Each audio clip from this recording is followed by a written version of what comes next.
24-minute reading, and then my computer froze up. And I couldn't retrieve the video, but I do remember a few pieces of information from that previous video. So I'm going to relay that to you first. Maybe it resonates with someone who's watching. Maybe it will. The first message I got out of that was I saw this guy. He was he had two batons, and he was spinning discs on top of the baton. So it's, it's one of those magic tricks. And then he's heading into this field of grain, and the stalks of grain, first they were like, knee high, and then they're like getting higher and higher, and then he's like heading towards that. And he's so preoccupied with the spinning disc that he doesn't realize that he's headed deep, like waist deep, and then chest deep into, the field of wheat. And it just feels to me like you kind of need to watch where you're growing.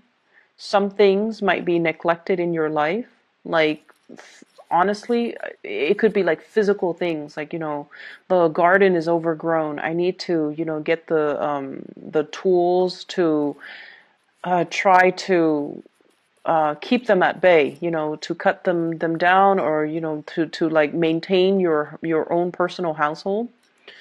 Or I also felt like it could be just, taking care of the practical responsibilities in your life, rather than daydreaming, rather than thinking about all these things. Like the discs that are spinning, they don't really matter. It matters where you're going and where you're headed and which direction you're headed and whether or not that is the right move for you. Okay? So those are the messages coming through from the last reading. And in terms of this reading, when I was shuffling the cards, the image that I saw was, I saw a bridge, and there's one person standing on one side and another person standing on the other side. The man is standing on the right side, my right, and he's extending his hand out to the woman on the other side. And the woman on the other side, she sees it, and then she's looking over the bridge at the water. She's looking at the koi fish that are around. And then she's like, looking at the sky, looking at the clouds. And then she seems like she's either being very frivolous. It seems like he's telling her, let's go. Or he's extending his hand. So that's usually a gesture, an offer for something. And he sees her kind of just caught up in her own world. And so he pulls back his hand, and then he walks away. So that was the message that I saw this time. And what I'm feeling is we definitely have a couple here. I have here the Queen of Wands and the King of Wands, both in the upright position. And there's communication and contact between the two people. So the way that I'm reading this is, I almost feel like I see two people that have very different goals in life, that have very, very different visions of what they want their life to look like. One person might be, very family oriented. The other person wants to explore a little bit more. And one person is like happy where they are currently. They're established in their career. They have friends and family in their current location. And the other person is not happy where they're at, and they want, they want more. They want to branch out. They want to explore, and they're ready to move. So I feel like two people that might, at one point have come together for whatever reason. They have the same values. They care about the same things. And the Wands energy is a very dignified energy. It indicates truth and honesty. It indicates people who are very they keep their word. When they say they're going to do something, they do it. And they're quite loving, quite caring, and very generous, very protective of other people. They like to it's almost like the people that fight for the underdogs, the people that defend the weak. So the wand's energy, it's a very dignified energy. And I definitely feel like you and the other person, you have the same values, you have the same goals, and you both have, a strong sense of morality and dignity.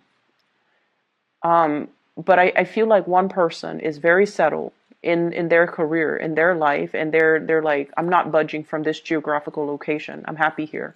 And then the other person's just like, I'm not really happy here. I want more. I want something else. I want to change of scenery. And so there might be discussions between you and another person regarding that. Just the fact that geographically this might not be the best location for one of us. So let's compromise. Let's see how we can work things out. Let's see how we can compromise. But I definitely feel like one person's really unhappy. One person wants to go. Hence that man on the bridge wanting to go. And it might not even be a biological man. It could be the other person is not happy and they're ready to move. Okay, they're ready to go. And so there's a lot of contact communications about this. I'm also seeing for those in partnered relationships and in stable relationships, there might be discussions about, wanting to have children, wanting to bring like another person into the family unit. Okay, so talks about getting pregnant, talks about, procreation, talking about having children, and possibly even talking about adoption, like overseas adoption is what I'm sensing here. So I feel like there's a relationship, and I almost feel like there might be a void in that relationship, and the two of you are just like, maybe having a baby would help. Maybe it'll give us a common purpose. Maybe it'll help ground us. And so if you're approaching the relationship from that standpoint, you want to be a little bit careful. Resolve existing issues in your relationship before you bring another person into the picture. Does that make sense? I don't feel like bringing the child into the picture is going to change anything. It comes with a lot of responsibilities. And if you don't fix your existing problems, or if there's that void in the relationship that no one's addressing, it can exacerbate by bringing another element into the picture. Okay. I feel like whoever that wants to change or that wants to leave doesn't feel like they are appreciated in their work environment. They also don't feel like they're making enough based on their skills, their level of expertise, their life experience or their work experience. They feel like they're settling for a job that is less than, and they don't feel like they're being fully utilized. So it's almost like somebody who has grand vision, and I don't feel like there's anything wrong with that. The person is not overinflating or overestimating their capability. The person is very capable of doing the work, and they feel like for whatever reason they're not able to find the type of work that utilizes their full potential, or they feel like they are not being they're not developing to their full potential, and they're looking for something else, something a lot more fulfilling.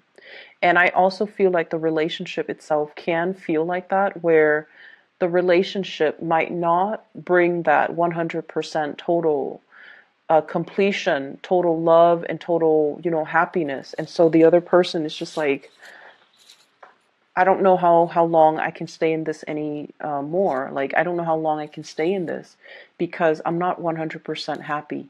Okay, it could be you or the other person.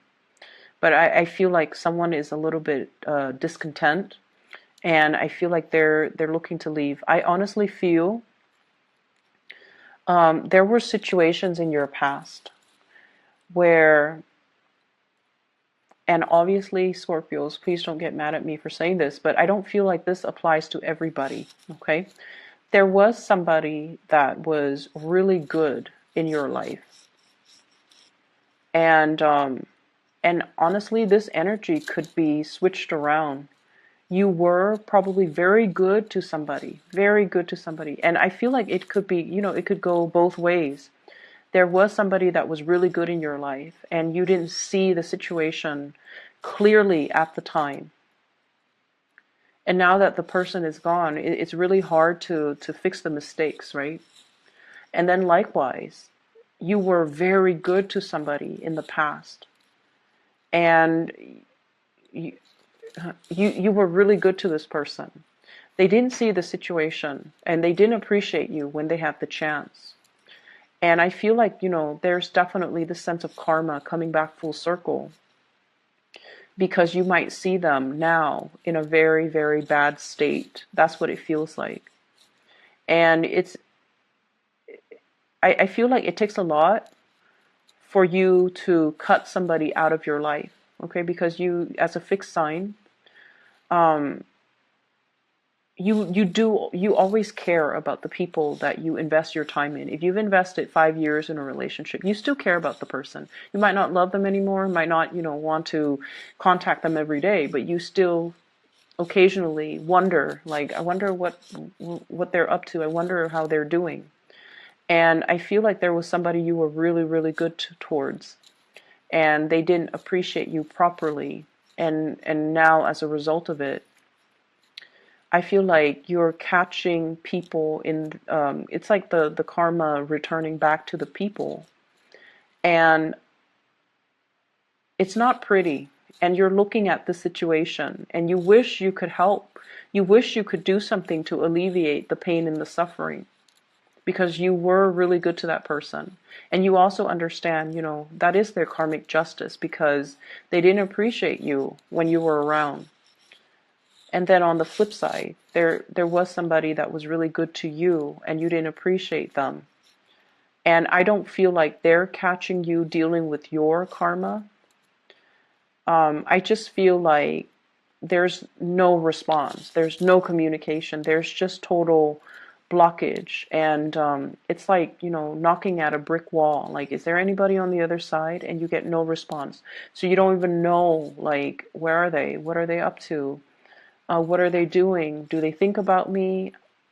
Are they okay? Are they still alive? And it's that lack of answers, lack of certainty, that keeps you constantly knocking at that brick wall. That's what it feels like to me. And I feel like there's an element of many of you wanting to fix your financial situation. And there are things here in this spread that indicates to me equating your self-worth with the amount of money that you make. Okay, that sense of materialism. And if you have recently, broken up with somebody, and it doesn't even matter who broke up with whom, but I feel like you're very, very much focused on your career, or you should be, at least. I feel like you're very focused on that. And you're also very focused on the fact that maybe if I made more money, maybe they'll come back. Maybe if I were wealthier, maybe if I had a nicer car, maybe if I had a nicer home, and maybe if I could give them, everything they wanted. And the bottom line is, when I saw that image at the beginning, he's extending his hand out to this other woman, and she's looking at the koi fish, she's looking at the clouds. And I feel like you were dealing with someone who was very self-absorbed. Very self-absorbed. They see you, they see the effort that you put into a situation, but they didn't appreciate it. Okay? So I don't know if this is still going on, but they're very, very, very self-absorbed.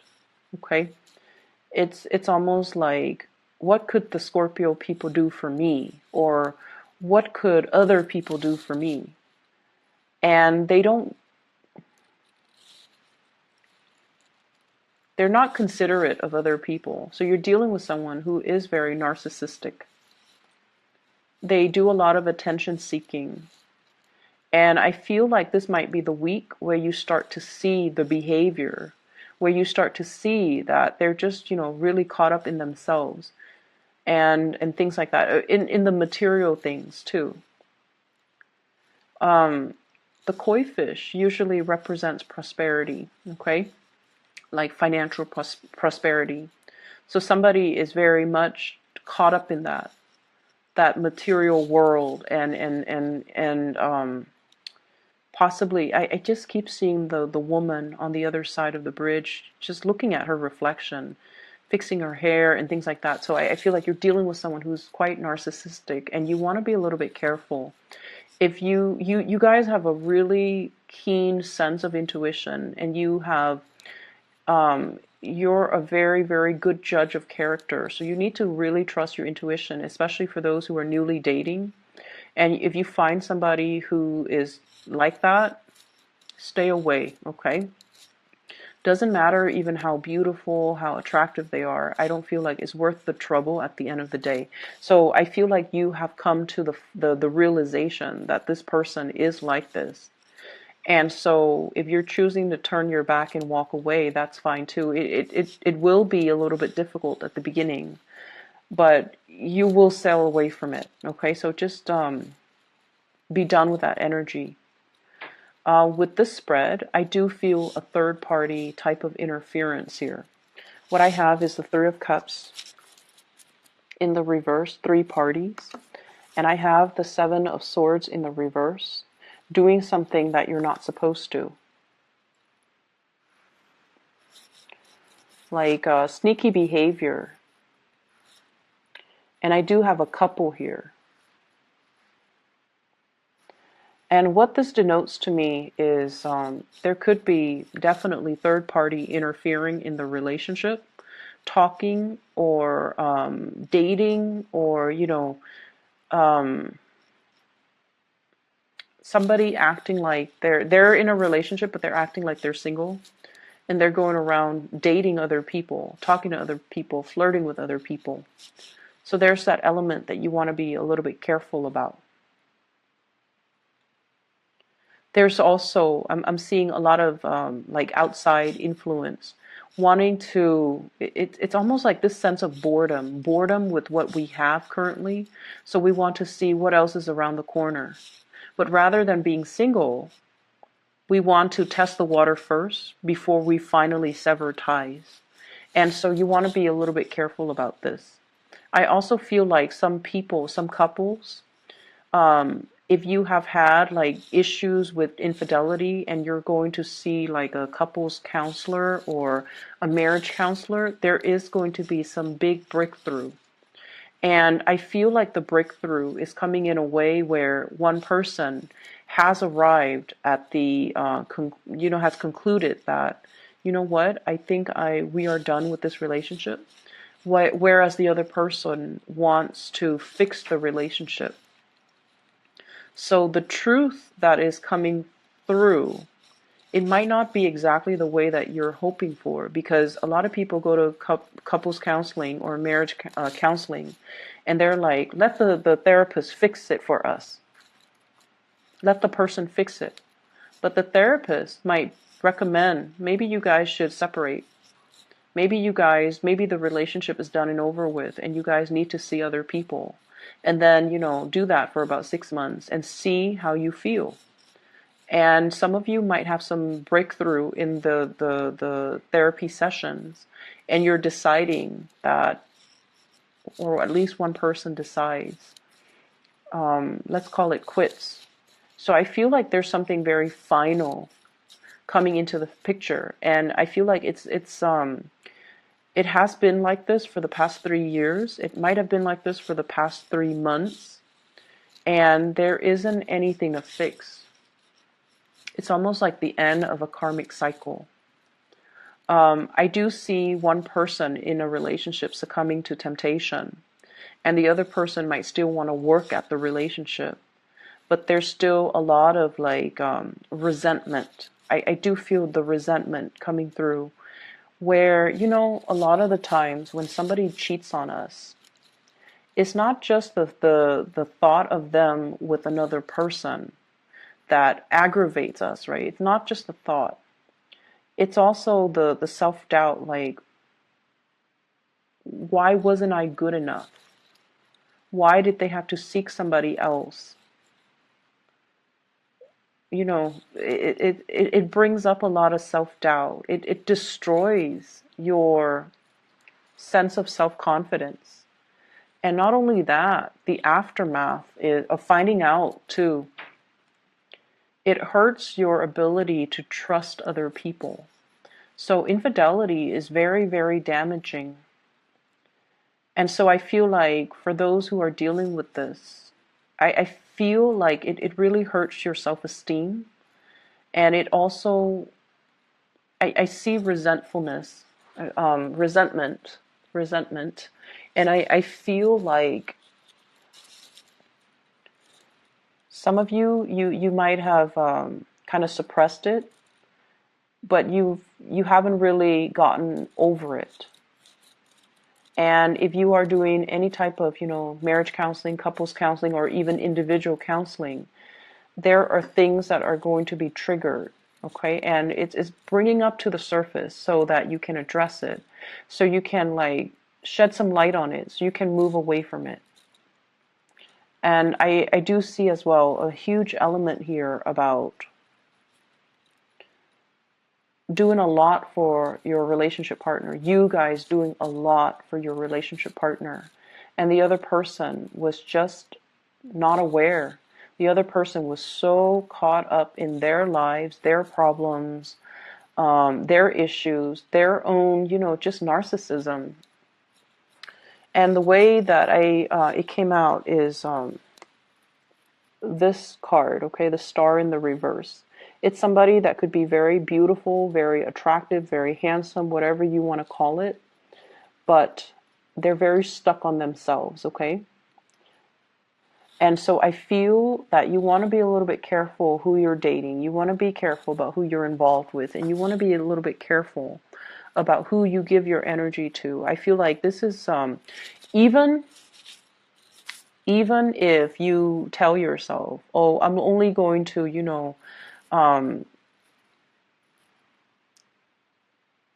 only going to have a one night stand with that person. At the end of the day, you want to reassess your standards. You want to just tell yourself, is this somebody energetically that I want to be around? Probably not. Is this somebody that I even want to let my friends know about? Probably not. There's something about this person, I feel like they're quite attractive, but at the end of the day, maintain your standards and, be true to your standards, okay? You want people who are beautiful all the way around, inside and out. You don't want to settle for anybody who is especially narcissistic. And so even if it's just a one night stand, I don't feel that it's good for you to give your energy to this person. And so that's what I have for you here, Scorpios. I hope the reading is helpful. And I hope that you can, I hope that you can get some insight from this. I hope that it resonates to a certain extent. I hope that it resonates so that you can, decide how to move forward, okay? And I honestly wish it wouldn't resonate because it's a little bit more on the negative end. But I feel like there's a lot of things that you are making big decisions on, and you kind of need to make this decision kind of like on your own and to try to figure out what is best for you. Okay, what does your heart say and what is best for you? So I wish you the best. Take care, okay? And I'll talk to you guys soon.